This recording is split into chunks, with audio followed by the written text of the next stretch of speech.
Good afternoon, everyone. Thank you so much for joining me. My name is Katie Rowley. I am the Outreach Librarian for the NOAA Central Library, and I will be playing host today for our seminar. I would love to tell you a few logistics first, though. As this is a webinar, we are recording it, so if you need to step away or you would like to share this with a colleague, we will have this recorded and posted up on the library's YouTube channel afterwards. Also, as an attendee, you are muted, so you cannot verbally ask any questions, but we will be taking questions. So please find that question panel to enter those questions, and we'll take those at the end. Also, if you have any technical issues, as in you can't hear our speaker, or if you can't see the slide deck or the screen that will be shared, try logging off and back on. So that would be just Xing out of that control panel on the side of GoToWebinar and clicking your join link again. So that should solve most of your issues. Now for today, we have a newly launched heat.gov tools for communities facing extreme heat. Our presenter is Morgan Zabow, the NOAA Climate Program Office Climate and Health Communications Outreach Coordinator. So Morgan works on the National Integrated Heat Health Information System. As part of the NIHHIS team, she co-leads an interagency heat communications team, is the lead of content creation for the newly launched heat.gov, and helps to manage the citizen science urban heat island mapping campaigns. Morgan has a master's of public health and environmental health from Emory University and a bachelor's of science from the University of Georgia. So I'm going to turn this over to Morgan to kick it off. Thank you so much, Katie, and good afternoon, everyone. It's a pleasure to be speaking with you today. As Katie said, my name is Morgan Zabow, and I am the Climate Health Communications and Outreach Coordinator within NOAA's Climate Program Office. And I am going to be presenting today on heat.gov, the premier federal source of information on heat and health for the nation, a product of the National Integrated Heat Health Information System. So first, I want to start by giving some background information on why we created heat.gov. So extreme heat kills more Americans each year than any other weather-related event. And it is also referred to as the silent killer because we do not see the impacts as clearly as a hurricane or a tornado. In addition to the hundreds of annual deaths and thousands of ER visits as a result of heat-related illnesses, heat has additional societal impacts as well. Extreme heat can have huge economic impacts, including billions of dollars in productivity losses, losses in agriculture from livestock and crop yields, and much more. Extreme heat has also caused damages to infrastructure, including buckling roadways, down power lines, and impacts the very nature of the environment. And people are starting to pay attention to this national problem, as extreme heat made headlines across the country this summer. Many states across the country broke temperature records, experienced multi-day heat waves, with some facing compounding impacts such as drought, wildfires, and flooding. Climate projections indicate that temperatures may continue to rise in many communities across the country, which means that Americans will continue to face extreme temperatures more frequently and for longer periods of time. So with all that in mind, extreme heat, unfortunately, is still an overlooked issue. And there are many reasons for that. Extreme heat is an overlooked issue from the mere fact that the impacts may be invisible, such as it's not immediately destructive as a hurricane or tornado. The impacts may be delayed, such as an overtime buckling on railways from heat, and the impacts are hard to quantify. Additionally, extreme heat is not one particular agency to focus on, and extreme heat is not a climate disaster covered under FEMA's Stafford Act. And while everyone is at risk of extreme heat, some groups are more disproportionately impacted to heat-related illnesses than others. For instance, outdoor workers and athletes are at a greater risk than office workers because they have an increased exposure to heat. Other groups may be disproportionately affected by the effects of high heat as a result of age or poor health, or the lack of resources that enable them to adapt or recover, such as people experiencing homelessness, incarcerated people, low-income communities, and more. And of course, in many instances, we wait too long to plan and prepare for these events and are not ready for when heat waves do strike. For many years, many federal agencies worked separately on components of extreme heat. But to better serve the American people on this issue and provide a coordinated federal response, NOAA and CDC launched the National Integrated Heat Health Information System, or NIHIS, in 2015 to develop and provide actionable, science-based information to help protect the nation from heat. NIHIS spans many agency missions and mandates to deliver solutions faster and more efficiently, and you can see a list of our participating agencies at the bottom of the slide. NIHIS consists of an interagency working group as well as a partner network that allows us to engage with our state, local, tribal, NGO, and academic partners, as well as international partnerships. And NIHIS is composed with interagency working groups, and again with partner agencies listed at the bottom of the slide. Since the creation of NIHIS in 2015, the interagency groups have many project accomplishments, some of which are ongoing, including the development of heat.gov, which we will get to in a bit, as well as 3 major communication campaigns, the NIHIS national meeting that took place this past April, a variety of workshop and webinar series, as well as a paper on activity modification guidelines for occupational, military, and athletes. And I also want to note that extreme heat needs to be addressed across all timescales, from the warnings issued from the National Weather Service to decadal long-term planning to protect citizens now and in the future. Through the NIHIS program, we work with federal agencies as well as with state, local governments, NGOs, community organizations, and more to develop decision support services to address the planning, preparing, response, and recovery from extreme heat. And for more information about preparing your community for extreme heat at all the timescales, you can visit heat.gov and click on the planning and preparing page. And NIHIS has many different working groups and projects, and 2 that I want to address here. The first is that NIHIS has a communications group working to develop targeted messages to convey the issue of extreme heat to the public. And as I said earlier, heat is the silent killer, so getting the word out about heat, not just the signs and symptoms of heat illness or to let people know how they are being impacted by heat today, but also to educate people on actions they can take now and proactively to prevent heat illness for themselves and their community. In some cases, simply increasing heat awareness of the risks that extreme heat poses to health can encourage people to take adaptive actions, such as going indoors or getting to a cooling center. The group has held 2 major social media campaigns this past summer to educate the public, including a week-long at the start of heat season, as well as a 5-week-long campaign during the peak of this season. And you can view the posts and messages on our Twitter page, and our handle is @heat.gov, or by searching the hashtags #HeatSafety and #NIHIS. Additionally, the group created new infographics with key messages to communicate the heat risk, including a widely used graphic depicting heat stroke versus heat exhaustion. And another program I just want to mention here is our urban heat island mapping campaigns. In this program, we're examining the urban heat island effect, which is that cities are typically much warmer than nearby rural areas, especially during the summer, as cities' roads and buildings gain heat during the day and radiate that heat into the surrounding air, which can lead to cities in some instances being 15 to 20 degrees Fahrenheit warmer than area with more green spaces. And so to learn where action is needed to protect disproportionately affected populations now and in the future, NIHIS and partners launched community-led campaigns that map the hottest parts of cities. And we're gonna get into this a little bit more when I demo heat.gov, but just wanted to highlight the campaigns here. And additionally, NOAA and NIHIS have additional projects going on in the Southeast and the Southwest to address heat and health. The NOAA Regional Collaboration Network hosted 8 climate and equity roundtables in 2021 with underserved communities about climate impacts they are experiencing. The roundtables were attended by senior NOAA leadership and brought attention to a variety of needs. These events focused on challenges from flooding to heat resilience to climate change disasters affecting vulnerable and underserved communities. And based on the roundtable events in the regional collaboration teams, proposed pilot projects to address select issues faced by participants and to help NOAA develop more equity-based approaches.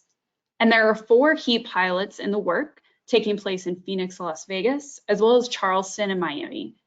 Each pilot has 4 stages, including the initial urban heat island mapping, and that also includes tabletop scenario exercises and more. And with each pilot project is different based on the community and the additional factors that the community faces. So now that you have the background on heat and NIHIS, we can dive right into our latest project, heat.gov. So on July 26th, the Biden administration, through NIHIS, launched heat.gov, a new website to provide the public and decision makers with clear, timely, and science-based information to understand and reduce the health risks of extreme heat. Heat.gov provides a one-stop hub on heat and health for the nation and is a priority of President Biden's National Climate Task Force and its interagency working group on extreme heat. I also want to note that heat.gov was created in collaboration with Esri, a geographic information system company, which allows easy access to a range of features such as localized heat information, links to heat tools across the federal government, and an interactive map of the NOAA and NIHIS urban heat island mapping campaigns. So I am going to stop sharing this presentation and move to our website. So here we have the front page of heat.gov with a little description right at the top about why heat.gov exists, again, about that heat illnesses and death are largely preventable with proper planning, education, and action. It's serving as the premier source of heat and health information and is the web portal for NIHIS.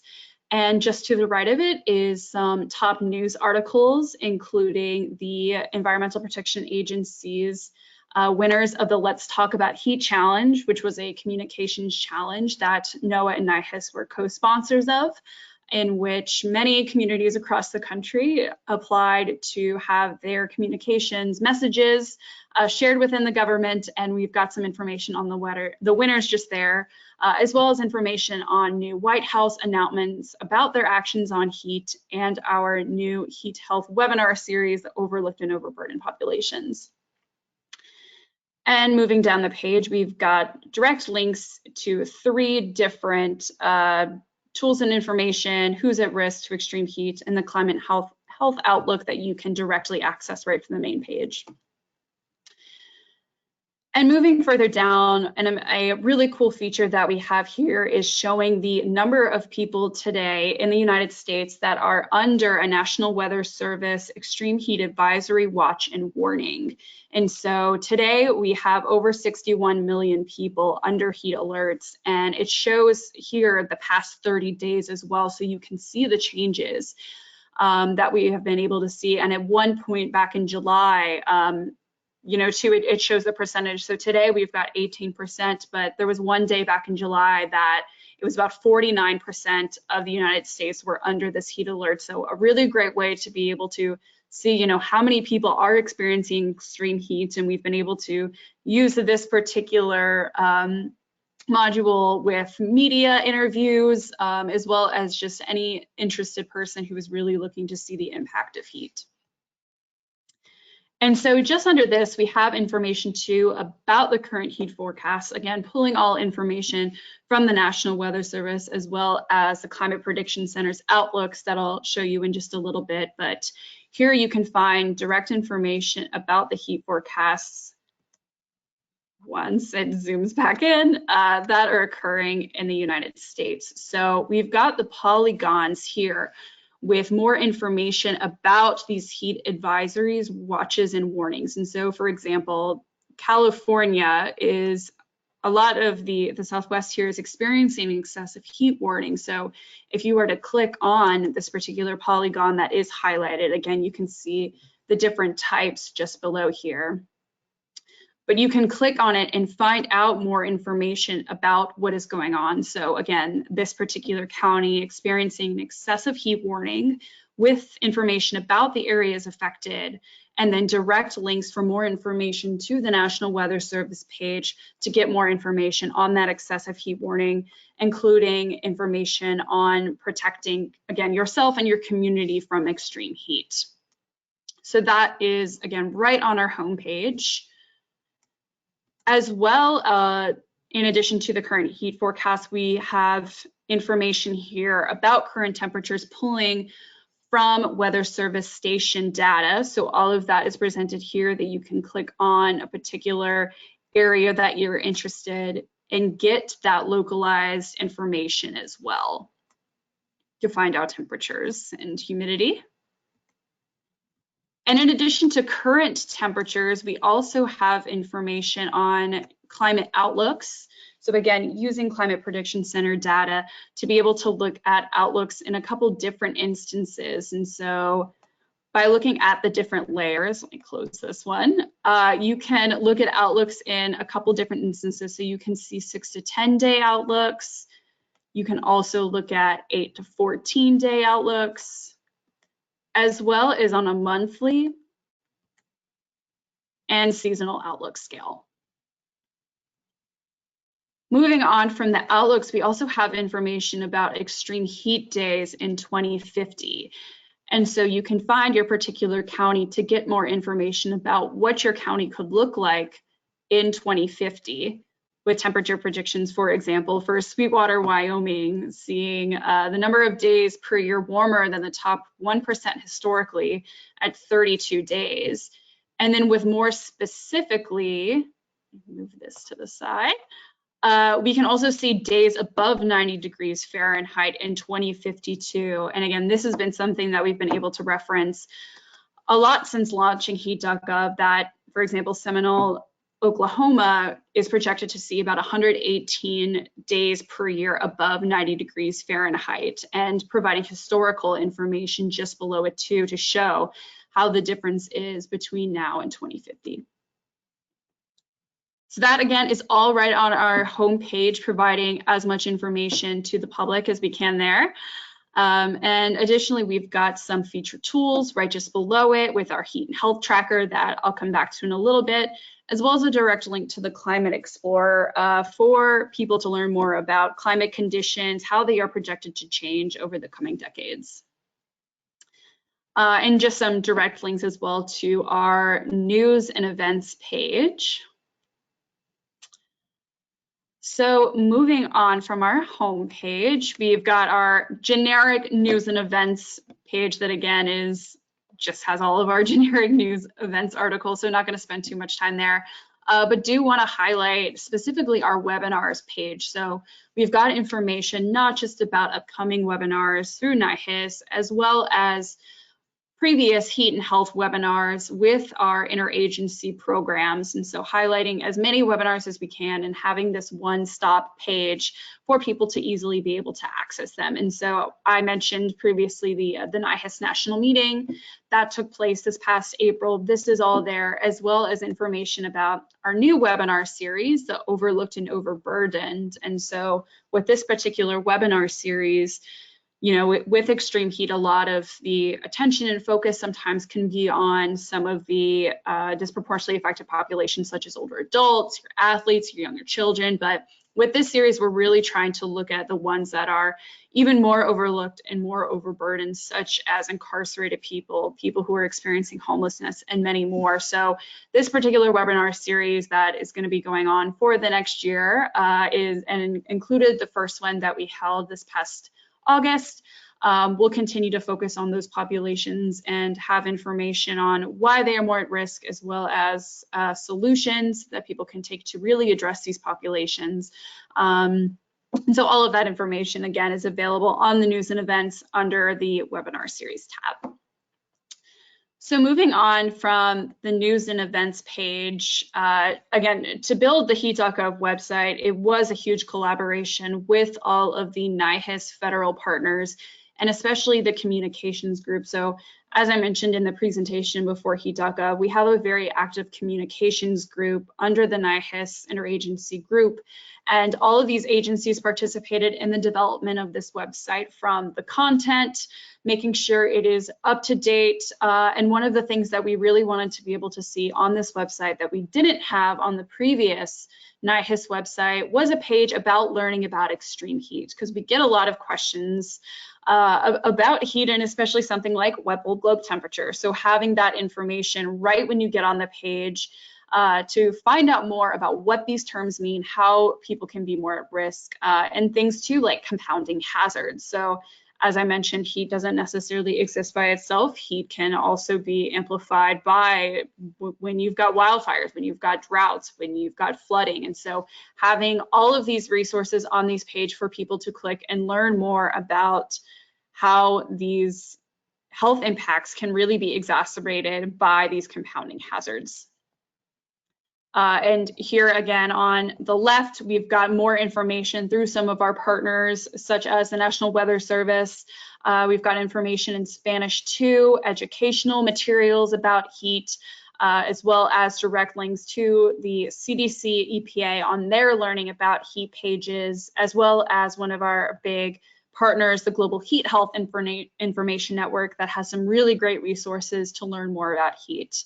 But additionally, as you move down the page, you've got more information about big terms to help identify extreme heat hazards. So defining what heat stroke, sunstroke, excessive heat watch means, basic definitions of heat wave, of heat index, and really just providing as much information as we can to the public, to decision makers who might need this. And all of these pages, I will say, are continuously updated. So as we get more information from our federal partners that we want to see on this website, it is continuously updated. So moving on from the Learn page, we have our urban heat islands, which again, I mentioned in the presentation prior to launching into the website. But right when you get in, you get information about what are urban heat islands. So what causes them? Providing information such as how low albedo, heat storing materials, how communities with lack of trees and other vegetation can be more at risk, and urban canyons, and additionally moving down the page, got information about why do we care, why should we care about urban heat islands, and really getting into the details such as that more than 80% of Americans live in cities, and just how these higher temperatures can really affect health and comfort. And then as you continue to scroll down the page, information about what can be done to address urban heat, because this is not necessarily a new idea. Urban heat island effect has been studied for a while, and we know what causes it and what can be done to address it, as well as some other links with more information about urban heat islands. But when you click again on the tab, you can learn more about our particular mapping campaign efforts. And again, this is the image of all of the locations that we have either previously mapped or are currently mapping. We just wrapped up our domestic campaigns from this previous summer. We mapped 15 communities across the US this summer, with San Francisco being our last one, just last weekend. Additionally, we've got 2 international locations for the first time in Freetown, Sierra Leone, as well as Rio de Janeiro, Brazil, that will be going later this winter. And so all of the information that you'd want to know about our urban heat island program is available on heat.gov. Additionally, providing some background information about why we're doing the mapping, again, who our partner are, again, our private sector company partner, Kappa Strategies, and kind of an overview of how the campaign works. And so we will be launching our 2023 campaign application fairly soon, with just some 2022 basic information here. And again, once that is launched, it'll be right on this page, have a link to the application, as well as some information about what's new this year, tentative timelines, some frequently asked questions that we get. So again, all of this information is here, as well as previous webinar presentations about our mapping campaign. So if you know any campaigns or any communities that are interested in being a part of the Urban Heat Island campaigns, this is a great website and page for them to visit on this. And so launching into the campaign city. So right after we do these campaign mappings, as well as before, a lot of people are interested in getting the information about what was revealed from the campaign. And so on this map, we've got the information from all of the campaigns that were previously mapped and this current cohort summer. So all of the 2022 UHI campaign cities will be updated once we receive the reports. It typically takes a couple months for Kappa Strategies to develop the urban heat island mapping reports, but again, those will all be available here.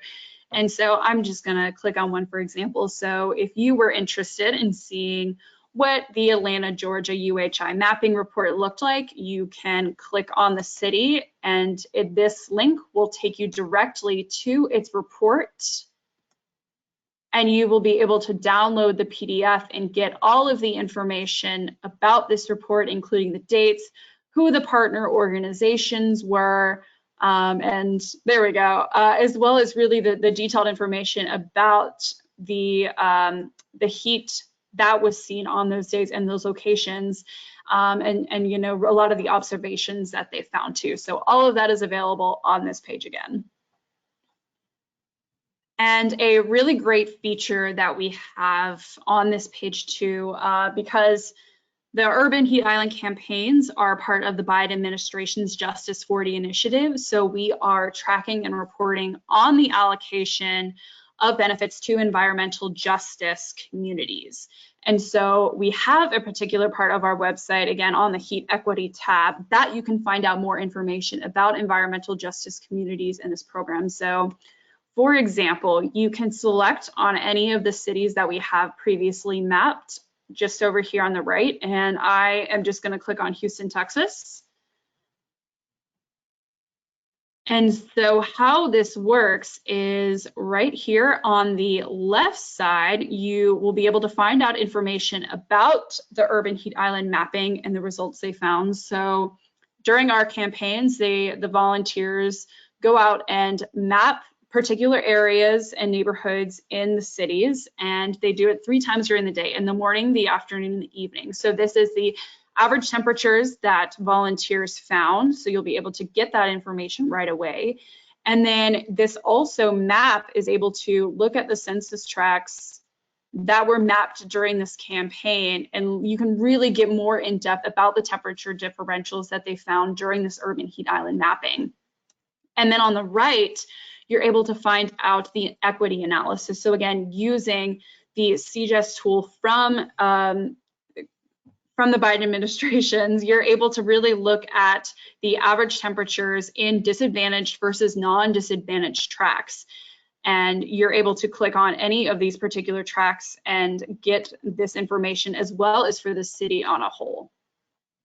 So a really great tool if you're really interested in learning more about the urban heat island effect in your city. Again, if you're interested in applying for the campaigns, but also learning about how equity is really being impacted in these particular areas. And again, more information about FAQs and tips for building your teams if you're interested in applying for these campaigns in the future. And moving on from the urban heat islands, we've got a page on tools and information, so tools across the federal government related to heat and health. And with our first one being the Climate and Health Outlook that I mentioned in the presentation, and gonna pull up what that looks like. So NOAA and the HHS Office of Climate Change and Health Equity initially launched this Climate Health Outlook, and this one is the September issue, with the first one went out in May. But it's really looking to inform health professionals as well as the public about how health may be affected in the coming months by climate events. So it's using a lot of the Climate Prediction Center data to be able to look at how health, again, may be impacted upcoming, and looking at a couple different features. So in this particular instance, they're looking at drought, heat, hurricanes, and wildfires. And so using that data, being able to do more of a detailed analysis about what the projections are looking like. So to really, again, really help health professionals be aware of what might be upcoming, to be able to prepare patients, to be able to make sure that health professionals, as well as public health counties, could be really aware of what is coming. And so further down the page, information about who's high risk to the counties, about normal wildfire potential, and really getting then into more information using CDC Social Vulnerability Index about people who might be more impacted by these potential events. And again, with resources and just more information. So I highly recommend looking at the Climate and Health Outlook, which is available on our website, or if you want to visit HHS, their Office, again, of Climate Change and Health Equity website as well. You can see all of the previous editions with, again, the first one being launched this past May.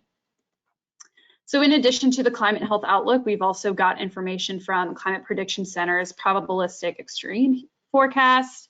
We've got an extreme heat vulnerability mapping tool, so pairing what extreme heat events in the future, as well as the social vulnerability index from the CDC, pairing those two together and seeing what counties in the US are most impacted by extreme heat. And we've also got the heat and health tracker just here, which if you click on will take you directly to this page. And I just want to note that NOAA and CDC worked to develop a heat and health tracker to provide local heat and health information so communities can better prepare for and respond to extreme heat events. And the image that you see here is a snapshot of the heat-related illness and temperature map, which shows the rate of emergency department visits associated with heat-related illness per 100,000 emergency department visits during any particular week or day. So you are able to see the weekly heat-related illness information, and you can view it on a yearly basis, going back to 2018 and look at particular weeks. But you're also able to now see it on a daily basis as well too. So again, this is available on our tools and information page directly if you want to find out more information about how your region is being impacted in looking at the heat-related illnesses.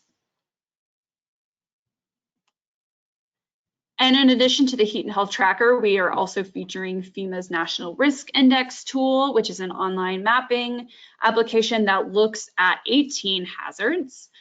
In addition to just heat, but then we've also got LIHEAP and extreme heat. So LIHEAP recently updated their tools to be looking at extreme heat days over time and providing some more information about how to reduce energy burden. And two of our big partners as well are OSHA and NIHIS, and they've got a really great heat safety tool for outdoor work activities, for employers and employees to learn more information about how they are at risk to extreme heat. And it's a great app to download. I highly recommend, and something that you can, again, directly access from this page, as well as a story map about more about how outdoor workers are at risk to extreme heat and different resources that can be used for employers and employees to protect themselves. And just further down the page, we've got more tools and information from the National Weather Service that people can use. And our next page is who is at most to extreme heat. So as I've previously mentioned, while everyone is at risk for extreme heat, there are some groups that are more disproportionately impacted. And right on the right side, we've got information about why some people are more impacted. Again, groups like your outdoor workers, your athletes, but also people who experience homelessness, people who are incarcerated, so many more people. And so on this page, we really do a breakdown about how these groups are more impacted, as well as provide some resources and guides, again, for the general public, but can also be for any decision makers, for public health and healthcare professionals and more.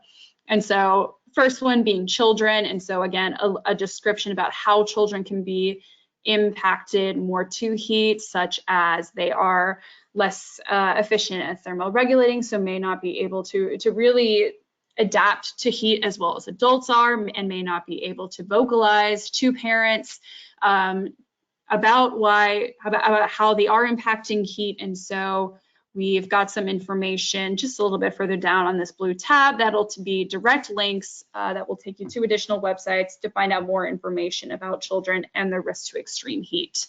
And this page is being continuously updated with information about at-risk groups that will coincide with our webinar series on overlooked and overburdened populations. So as we're gathering more resources, more guides about these populations too, and again, information on your athletes, on older adults, and so many more as you continue down the page. And probably our biggest portion of the website is our planning and preparing page. And so again, this particular page especially could not have been done without the help of the NIHIS communications group, who really helped us to find as many resources across the federal government regarding planning and preparing for extreme heat, which you can see on the left-hand side. And all of these resources and guides are broken down by your decision maker group. And so right at the top, we've got information in Spanish, as well as you've got information for your decision makers. And so the essential information from your federal agencies.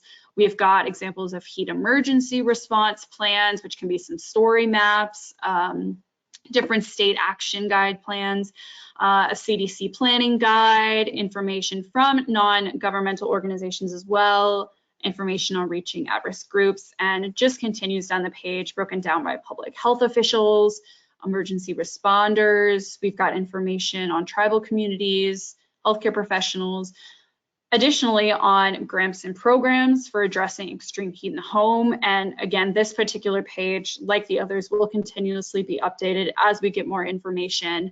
But you know, if you are wanting information on the Weather Station Assistant Program, the BRIC program from FEMA, this is all here, as well as information on staying safe before, during, and after heat waves. And so we've got some tips and tricks here that we use a lot, especially in our social media posts, as well as tips if you have to be outside, such as dressing in loose fitting, lightweight, light colored clothes, staying indoors as much as possible, a lot of tips like that.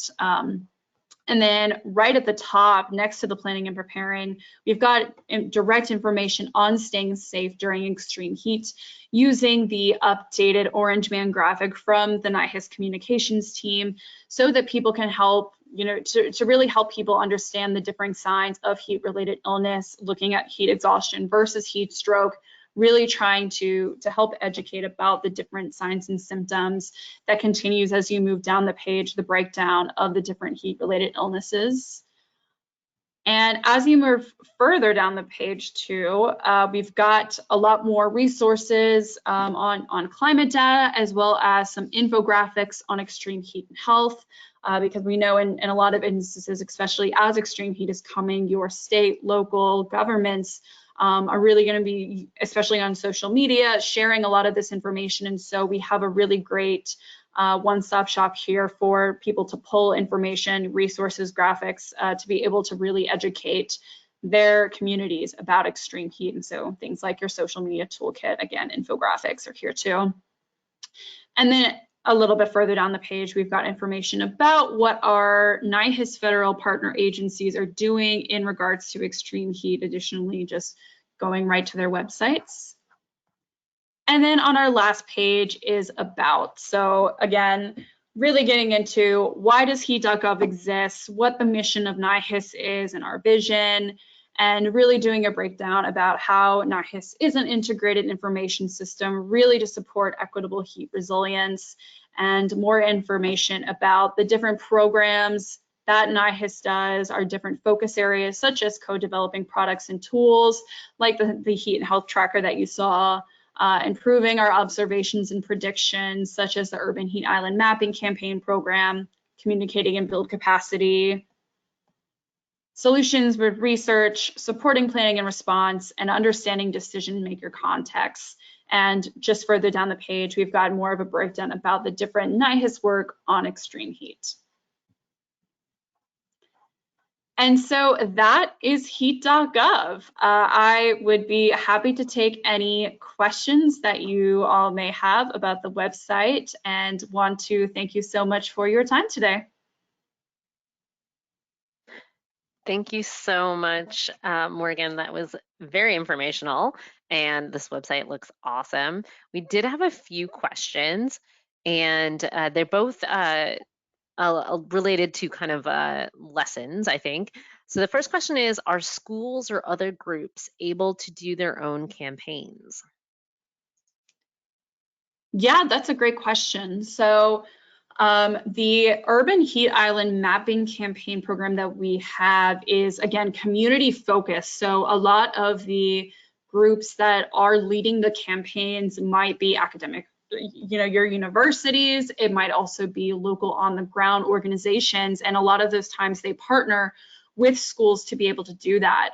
But even just beyond our particular urban heat island mapping program, there are schools that use different instruments to be able to look at how they are being impacted by heat. And I can, after this presentation, I can put in some links about how different schools are doing that. Great, thank you. And the second question is, are there any lessons built around heat equity, etc.?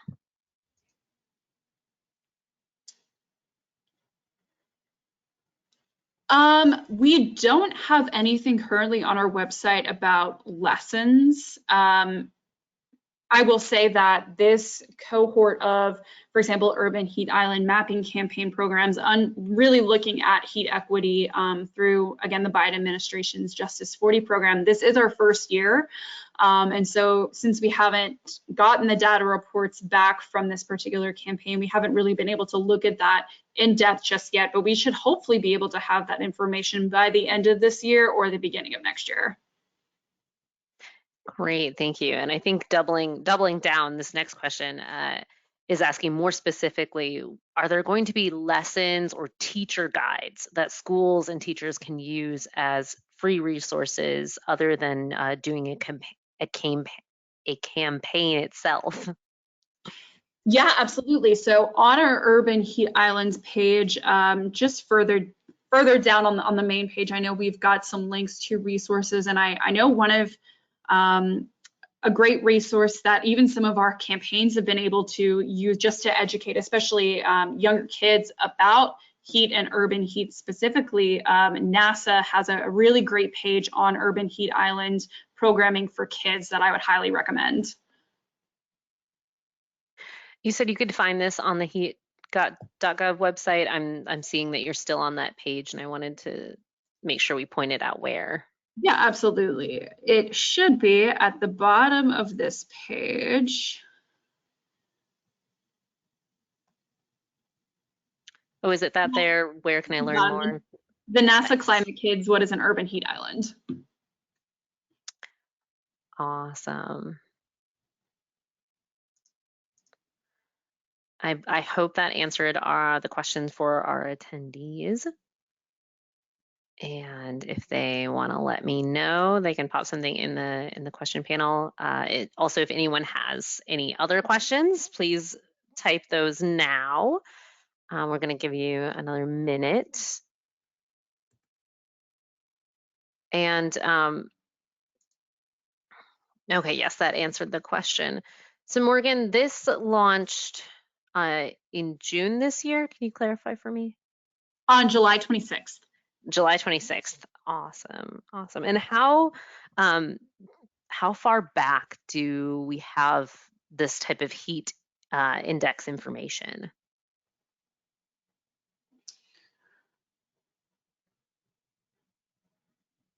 Do you mean like specifically looking at the heat index or just kind of heat information in general? I guess we could take it both routes. Because I'm thinking since this is a newly launched website, but NOAA has been keeping information on heat for a very long time. Where could someone go if they started here and they started thinking historically, or what happened before the heat.gov launched? Where would they go for that information? Yeah, absolutely. So again, on our Learn page, especially looking directly with heat index, we've got some information here through our partners. I would highly recommend going to the National Weather Service.